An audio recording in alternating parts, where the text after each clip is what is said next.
But I might buy Shook's car. The black one? Yeah. I'm thinking about it right now. He's probably going to be watching this video later, and we'll know if he watches our stuff or not because he'll start making passes at it immediately. We will know. Yeah. That's how we'll know. Yeah. We'll see if he's a little fan or not. Tell him. If he's watching, I'll buy it. Yeah, if he's watching, I'll buy his car, I guess.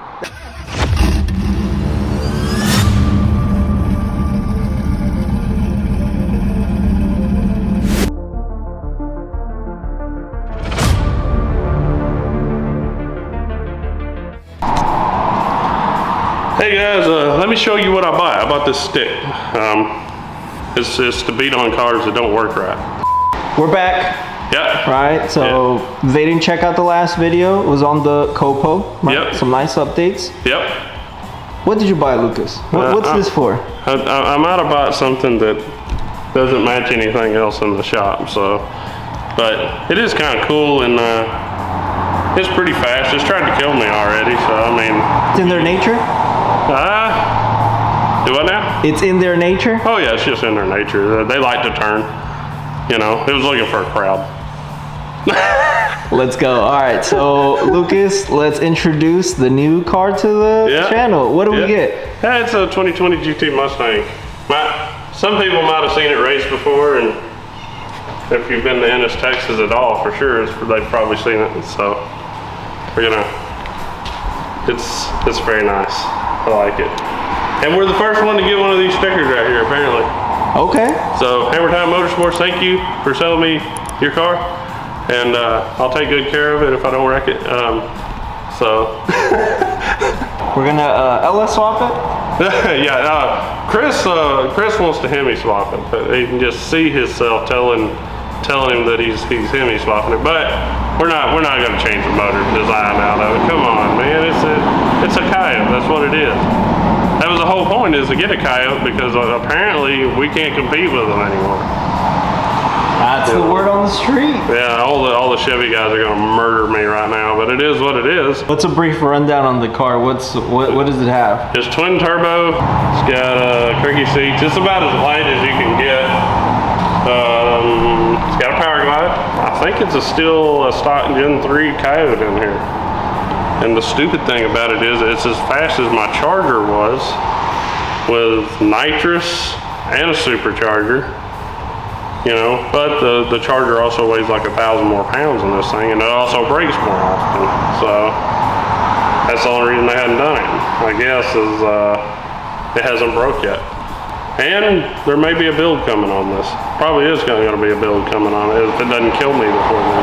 Yeah, we got to get one of them built 5.2s, man. Yeah, we got to get these guys to build it. You know, need that Steve Ellis and Joshua Shook treatment for the car. So, oh yeah. You know, it is what it is. Oh, that's great. All right, let's check out under the hood, see what we're working with. Yeah, it's just a little stock Ford motor. That's all it is. You know, everybody probably gonna make fun of me for having it, you know, but I'll take the puns and the Ford stuff, and well, I can't. There we go. Now then, you got the custom stick. Came with the car, right? Yeah, it came with the car. So we need to get a decal. Looks like the Shook stick. Yeah, right? Yeah. Some of that camo. Yeah. It's very simple. Yeah, there's nothing to it. So I think the big advantage of this car is probably the power glide. Makes a big difference on it. Because I think these cars were 10R from the factory. Yep. And although the 10R does have some good advantages, it's not as good as a power glide, and because the power glide's been around for 50 years or more. So more aftermarket support. Eventually, maybe they will make them to where they're up there. I know the stock trans in at least these cars, the Vets, they won't last like a power glide will, and I'm assuming the reason that a power glide would be in this car is Ford has the same problem. So otherwise they'd be doing like us Hellcat guys, where we're just leaving stock trans in them with upgraded clutches and rolling with it. So yeah. And now they've got a standalone controller for the ZF8. I understand. It's got CO2 behind the seat here. So. Okay. It's very simple on the interior. I mean, it's got a boost leash in the center, and other than that, it's pretty straightforward. There's no fuel cell in the stock location. It's all back here like the Copa. It's basically a Mustang version of the Copa Camaro. So, and then hammer time's handling the tuning on the car because I have no clue what I'm doing. I'm not touching it. We'll give it all the timing. There's too many moving parts to them for me. So yeah, we'll throw this in here. That's a cool engraving. Yeah. And then the cage is one of the bolt ends, I'm pretty sure. No, it's welded in. Yeah, the back's welded in anyway. Yeah, no, if I remember, he actually got it like welded in. Yeah, he had a 10 point for it. I'll never need it, you know. If it's got a roll bar, although I will say this, I don't know how much. Shook must be like extremely tall. He wasn't there when I got to the place, so I had to move the seat forward. I got short legs, and when I did it, I had to move the seat like all the way to the forward position. But now I'm more comfortable driving it, so I'm not afraid to go full throttle in it, at least from the being able to steer it standpoint. Yeah. And dang. What are your plans for this? Trying to like R&D, learn some stuff? Or? Not really. I mean, I'm technically retired now, so I don't have to do nothing anymore. This is going to be one of our flagship cars, probably, for the channel. We're going to keep rolling to that until either it makes money or it fails, one or the other. So, nice thing is, you know, now we just write regular software. We don't write automotive software anymore.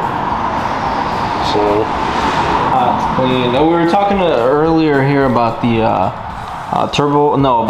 Power Glide. Mm-hmm. Those that don't know about a Power Glide, what's a Power Glide? It's just a 2-speed transmission that's been around since like the early 60s, probably late 50s actually. Has a ton of aftermarket support. It's tough as nails.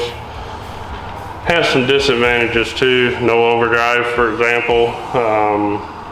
Like this car cruising down the road at 55, taxed like 3,500 RPM. Yeah, so. Damn. Can't do a lockout on this?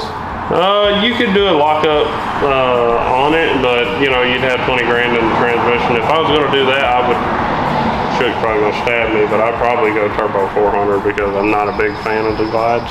I was gonna say, there are a lot of people that do that. They do turbo 400s. I like the 400 versus the glide because the 400 you got better gear separation. It is more prone to fail in some areas, but I'm gonna run the glide till it shits, you know, and we'll keep it freshened up once a year, just like we do these other cars. Turbos, he's got a Predator motor that we're probably gonna end up with as well. It won't be long. If I can actually get the car to go down the track straight, then I'll be ready to go ahead and upgrade to the bigger turbos and the bigger, the better engine. Some BS racings, or we're going like precisions? Precisions, I'm pretty sure. Precision 78s, I think is what he has. Might be 72, 72, 78. These are 67s, I think. You gotta get a plasma man intake. Yeah, that's probably what's gonna happen because I'm sure that would probably grenade at the... I'm surprised I hadn't grenaded already, to be honest. They're actually the boss ones. Yeah, I haven't heard anything bad about them for sure. And like I said, this is all new to me. I don't have a clue what I'm doing at the moment, but Don't worry, Lucas. I got Steve. I've had some Mustangs in the past. Yeah, definitely need to get some heads, Yeah. some valve covers. Yeah, I see that. And I like the coil mount location, and there's no plug wires hanging over the side, so that's cool. Yep. It's like the Hemi in that way, except they're a lot easier to change than the Hemi ones. You know, the Hemi ones are a complete pain in the neck. Not those, but the stock ones are. And the Chevrolets aren't much fun either, because they decided to put theirs down beside the headers. You know, it is what it is though. Nice. All right, so you got a 4, looks like. Yeah, 4 triple pump. Triple pump setup. Yep. That's nice. Yep. So. Cool. Oh, when's the first outing you think for this? When this goes away. It's raining, guys. Yeah. We're supposed to actually do some cool stuff with the car, but yeah, it wasn't even supposed to rain today. I know.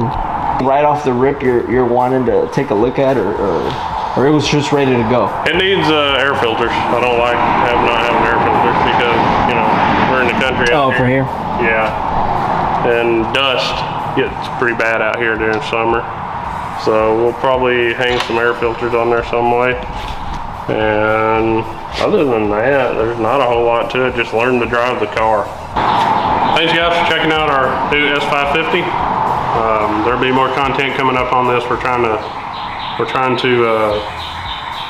help out you Ford guys a little bit, and we're going to see what it's all about. Which one's really going to come out on top in the end? And I'll tell you right now, the answer is going to surprise most Chevy and Dodge guys. So if that tells you anything, it is what it is. You know, the math works out. So be sure to like and subscribe. Thank y'all.